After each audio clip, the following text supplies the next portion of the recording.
Ito dito tayo sa sufficient in substance. Okay. Pag-usapan Yung alin? Kay Sara? sufficient in substance. Ay, wala nga, di ba? Sino pa ba ang papabor kay Sara? Oh, gumapang ka. Gumapang ka na parang bulati, Sara. Ganito si Sara Duterte, kahit anong gawin niyang pagtimbang, di ba? Parang itlog naman yung tinitimbang mo. Kahit anong ginagawa ni Sara Ayusin Duterte. mo! Ito kahit ano yung ginagawa ni Sara Duterte na pagtimbang, mananakot, yung mananalo ba siya? Wala talaga Kasi kahit ibang mga kongresista ayaw talaga sa kanya, kahit anong gawin mong pananakot, kahit pa barilin mo yan sa noo, tutukan mo ng baril. Sagutin ko. Pag ayaw sa'yo, ayaw talaga sa'yo. Sagutin ko. Oh. Kasi alam naman ng mga tao na mananagot sila sa taong bayan kung ipipilit nila na absueltohin si Sara. Maliwanag lahat ang ebidensya. Mula sa kay Mary Grace Piatos, sa kanya mismong pagsasalita tulad ng ama niya na naging ebidensya sa ICC, yung mga sinasabi niya. Ganon din si Sara, yung sinasabi niya ipapatay niya yung 3. Sana si Martin na nga lang talaga Pero dinamay pa yung dalawa, di ba? Kasama yun. At nadagdagan pa dito sa nagsasalita na si Ramil Madriaga. Ang sinasabi, yung kanyang ginagamit na kwarta sa kampanya galing sa illegal na pogo at galing sa illegal na sugal. Kaya, at hindi lang yun, galing sa illegal na droga. Kita mo, matindi, di ba?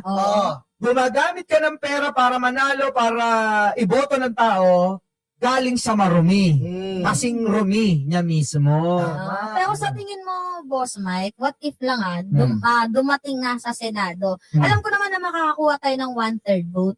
Sa tingin mo, makakakuha ng 2/3 vote dyan sa Senado? Kasi sa Senado, ang kailangan 2/3 vote, bago mga 16 ata na boto. Sa tingin mo, 16! makakakuha kaya tayo ng ganong numero? Ito na nga yan. Sa akin lang naman, sa mga senador nating hinalal, nasa inyo na. Nasa inyong konsensya. Yes. Kung susundin nyo yung konsensya nyo talaga. Tama. Pero kung dahil sa partido, sa politika, sa kampihan, malamang baka hindi nga masunod yan.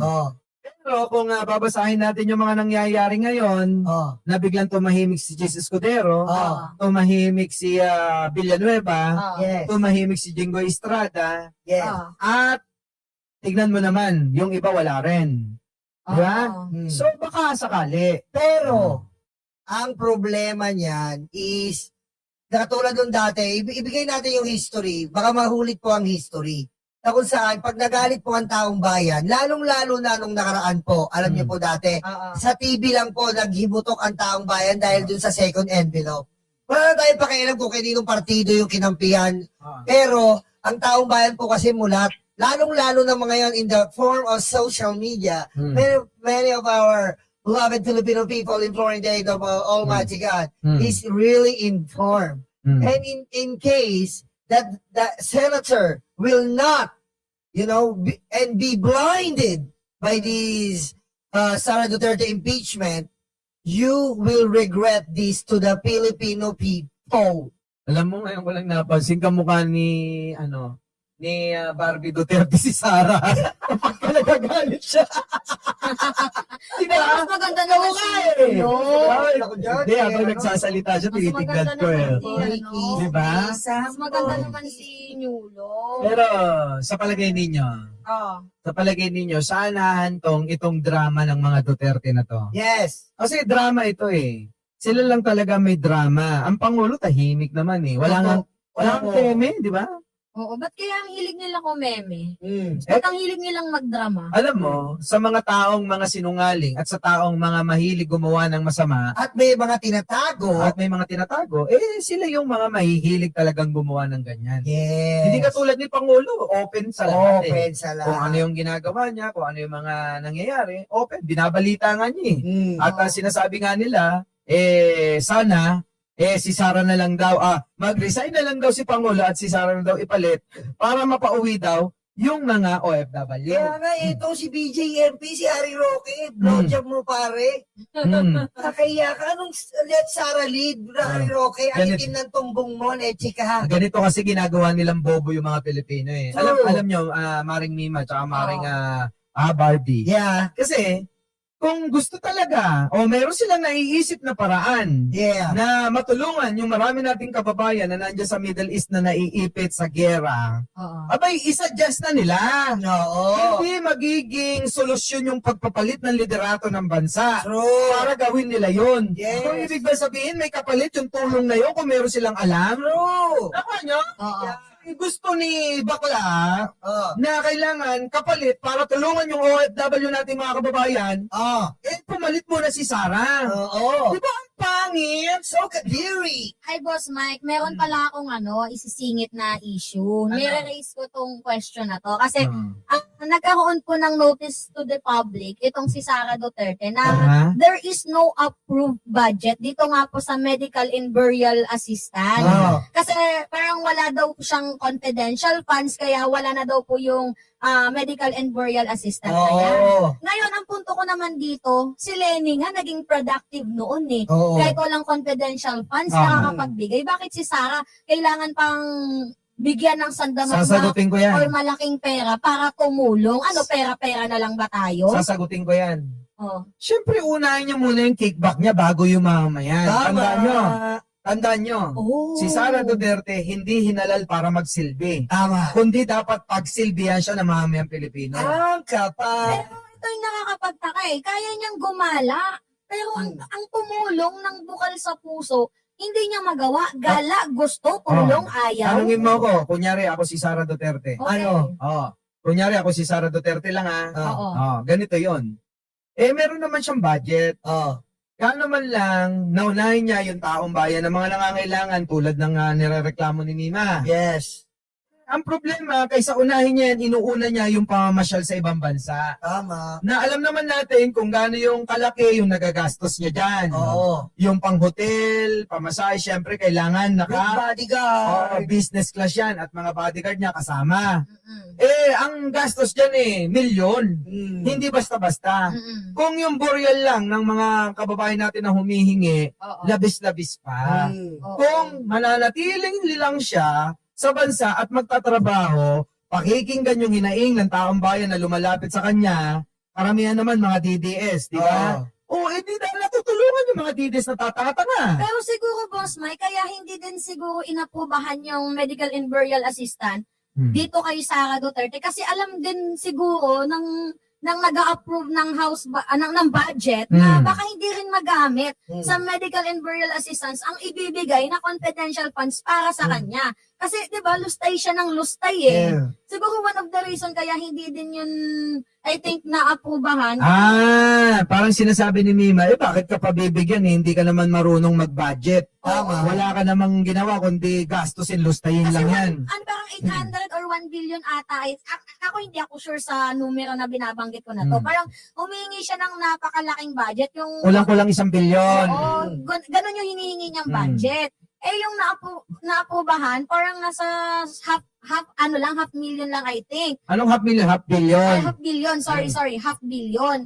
Ngayon naman, ang punto niya, parang kulang to. Parang kulang. Hindi, alam ko ang na-approve sa kanya. Kulang, 600? yan, kulang-kulang 700 billion eh. 799 yata. So 700 million, ano? Oo, ganyan. By the way, sa ganyang budget, hindi ka na ginipit yan. Kay Lenny nga noon, 400. Kalahati lang, kalahati kalahati. lang. lang, maliit And lang. walang confidential Walang fund. confidential. Pero maraming nagawang Oo. proyekto. Kaya ito yung nakakapagtaka. Kung nagawa nga yan ni Lenny noon, bakit hindi mo gawin? Ito hindi to pagpapromote kay Lenny ha. Facts lang to. Si Lenny Robredo, ginawa niya yun eh. Kahit ginigipit siya, maliit yung budget niya, naging productive ang OVP. Iba naman kasi yung katauhan ni Lenny kay Sara Duterte. Oh. Si Sara Duterte, typical na parang ignoranteng nakahawak lang ng pera. Oo. Hindi mo na alam kung paano gagastusin eh. Tama. Si Lenny, mukha nga sanay ito Oo. na inuuna taong bayan. Oo. Hindi katulad ni Sara uli, balikan natin. Oo. Inuuna sarili bago taong bayan. Saka si Lenny, tignan mo, lumulusong sa baha. May picture ka ni Sarah, mga DDS. Si Sarah lumusong sa baha. So arte. So, ewan. Wala nga, hindi siya hindi lumulusong sa baha itong si ano, Oh, di ba? si Sara Duterte. Oh. Alam niyo kung bakit? Kasi nagdidiri siya Nadidiri siya. Oo, biruin Oh. niyo ba naman yung flood control niya? Sobrang daming bacteria Peter. Hindi, totoo yun. Mga kababayan, Oo. tumutulo laway ko. Totoo yun. Totoo yun, kuya naman, pinokus pa. Pero okay lang. Totoo yun, mga kababayan, Alam nyo, alam nyo, tignan nyo. Hanapin nyo ang mga video na si Sara may lumusong. Hindi naman sinasabi natin na porkit man lumusong. Pero tignan nyo. Oo, pero Kung bilang maging makatao, makabayan, naglilingkod, may malasakit sa taong bayan. Tignan nyo si Lenny. hindi, ang ginagawa kasi nila, ginagawa nilang pangit, yung ginagawang nakakatulong naman ni Lenny Robredo. For example, sige, sabihin natin na lugaw, di ba? Nagbigay ng lugaw, binabash, Lenny Lugaw. Oh. Samantalang si Sara nagnanakaw, pinupuri ninyo. Nagbigay din ng lugaw yun. Tapos ito yung malala. Binash nila yung angat buhay na yung classroom daw, parang konti lang yung napagawa. Bakit nila ibabash yung angat buhay? Wala namang budget yan. Non-government organization yung angat buhay. Buti ba yung angat buhay nakapagpatayo ng classroom? Itong si Sara Duterte, nung Department of Education Secretary siya, may budget. Pero gaano lang kadaming classroom ang napagawa ni Sara? Wala. Nakukuha niyo yung punto ko. Kung itong taong to, itong si Lenny, walang budget, bigay lang ng mga tao na kanyang nililikom. Kumbaga non-government nga, di ba? Yeah. Pero may nagagawa, may napupuntahan ng pera. Oo. Samantalang dito, meron ng binibigay na pondo sa kanya. Kumbaga, kulang na lang isubo na sa kanya lahat-lahat. Oo. Pero wala pa din tayong makita. Alam mo kasi, Mima, ito lang bago magsalita si Boss Mike. Si Lenny, angat buhay. Si Sara, agaw buhay. Yan yung totoo yan. Agaw buhay. Ang ingay nyo, studio. Kasi ganito yon Mima. Yung sinasabi mong, parang sinasabi mo, walang pinupuntahan yung kay Ay, Sara. may pinupuntahan. Ano yan? Yun na. Siyempre, alam nga naman walang puntahan yun. Napupunta sa, Kapan? kay Kopman. Kapan. Napupunta sa mga DDS. Yes. Napupunta sa Mga mga vlogger. Sino yon? Sino, Albotera. sino ba? Sino ba yung mga vlogger na napupuntahan ng pera ni Sara Duterte Nulo? Sino ba? Marami yan, nako. Sino ba? Sino ba? Si Balatay. Sino ba? Sino ba? Sino pa ba? Marami, Marami basta talaga. marami, wag na banggitin para kasing ano hindi lang naman sila. For awareness. Oo, diba? Ah, Anyways, mga kababayan ko. Hoy, may nag-comment May nag-comment. Nag-uusap daw mga unggoy. Boss, may unggoy ka daw. Hindi, nag-usap-usap daw yung mga unggoy. Oo. Yung mga ano yun, mga DDS. Ewan ko sabi Yung mga ni vlogger DJ, nila. Hoy, nag-usap-usap mga Meron unggoy. bang, meron Tsura mo Tingnan tignan niyo, nyo nga yung mga Balatay. focus niyo sa akin. Meron bang Oh. unggoy na ganito kaganda? Tignan mo oh. Meron bang unggoy na ganito kaganda? Sige nga, ikumpara nyo nga kay Cathy Baynag to. Oo nga. Di ba? One lang. Like versus heart to heart. Di ba? Ikumpara nyo nga kay Kitty. Partida yun. Build. Sige, dito na lang tayo kay kay Kitty Duterte versus Mima. Di ba? Wala kasi akong confidential. Hindi ako naniniwalang maganda si Kitty. Bakit? Bakit? Kasi kung maganda si Kitty, yun ang halimbawa ni Suntay. Diba? Sana pinagnasahan ni Suntay yun. Oo, tama, di ba? Tama. Sana si Kitty ang ginawang halimbawa. Buti hindi ako nakita ni Suntay, no? Baka hindi trip ni Suntay yung retokada. Retokada ba ako? Hindi normal to mga minamahal. Wala, ilong mo lang naman yung pinagawa mo. Hindi naman retokada. Enhanced Ang retokada yung pinagawa yung suso, ganyan. Oo, lahat. Pero alam nyo, no, yung nasi ganyan ang suso, nakatagilid. Sino? Grabe, no, nakatagilid. Ganyan. Sino ba yan? Ano ba yan? Disalike? Hindi ayos. Si Tati Buni? Baka naman bagong gawa lang, pinalamas agad. Ano ba yan? Hoy! Kayo talaga, mga mimosa. Di ba? Ano ba yan? Pagka bagong gawa, wag mo nang ipapalamas. Oo, di ba? Daig pa yung mga suso nyo sa suso ni Barbie. Alam niyo, mga minamahal, yung ginagawa talaga Mm. ng Duterte administration, reflection na din yan sa kanila ngayon, kung ano sila ngayon. Ah. Diba? Reflection na yan sa kanila, diba, na binabash sila. Mm. Diba? Reflection na yan sa kanila, mga minamahal. Kaya, papaulit pa ba tayo? Papaisa pa ba tayo? Kung kaya nating himukin lahat ng mga kababayan natin na magising, 'di ba, sa katotohanan, himukin natin kung kailangan natin silang i-let me educate you.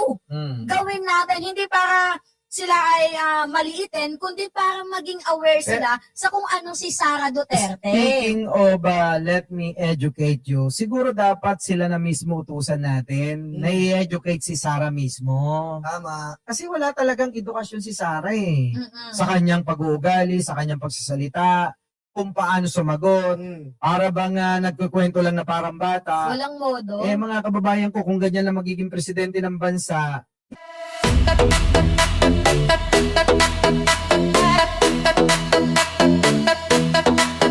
Takot na ang mga aso, dumarating ang mga kaso.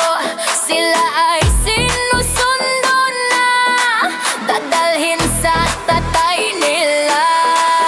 Aray waranto, takbo na bato, takbo na bato, takbo na bato. Aray waranto, bakit na bongo, bakit na bongo, bakit na bongo. Aray waranto, takbo na bato, takbo na bato, takbo na bato. Aray waranto, bakit na bongo, bakit na bongo, bakit na bongo.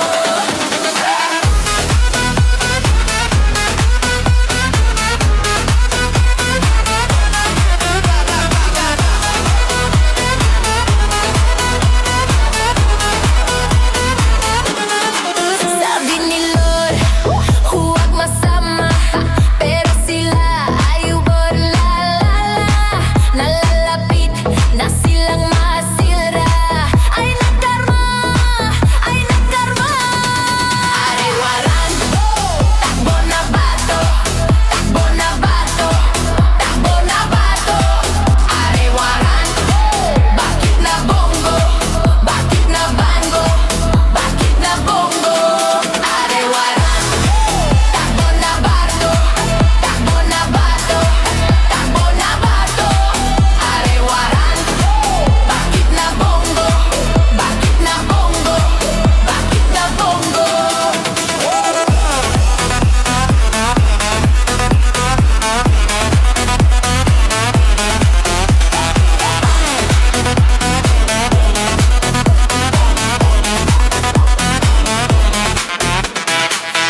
De, utakluga, de, stanga-tanga, de, utakluga, de, stanga-tanga, de, utakluga, de, stanga-tanga, de, utakluga, de, stanga-tanga. De, stanga-tanga. De, stanga-tanga. De,